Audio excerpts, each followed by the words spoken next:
LinkedIn, you know, as a tool to promote, to recruit, to grow a business, it is now the go-to social media networking site for businesses large and small. But a lot of employees and employers are still not all that clear as to the rules of engagement with LinkedIn. J.D. Gershbein knows all about it. He's the CEO of Alish Communications, which advises clients large and small on best practices for business use. Now, I'm really confused of late because there have been so many changes to LinkedIn. I assume a lot of users are. That is the one constant on LinkedIn, change. And the changes are moving LinkedIn from more of a static site to more of a dynamic, results-oriented, activity-focused site. Now, let's say I'm an employer. How do I best use LinkedIn?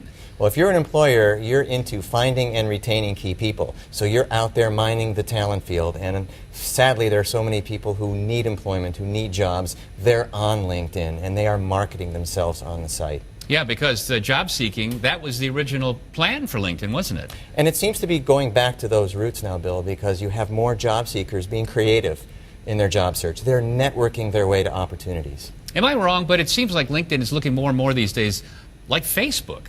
They're borrowing heavily from Facebook. They're borrowing from other sites. LinkedIn is a true two-way communication platform, and it comes down to how you manage your interactions and trying to put yourself into meaningful conversations that can drive your business goals How though, forward. Jay, did you wade into it? You look at all these links and faces and profiles, and you can see that there must be some way to use it, but it's intimidating to a lot of people. Somehow you have to find a place for yourself in LinkedIn society, and that's the greatest challenge for a lot of people who don't acclimate into LinkedIn culture. They see what's going on the computer screen, but for some reason they can't inject themselves into the scenarios.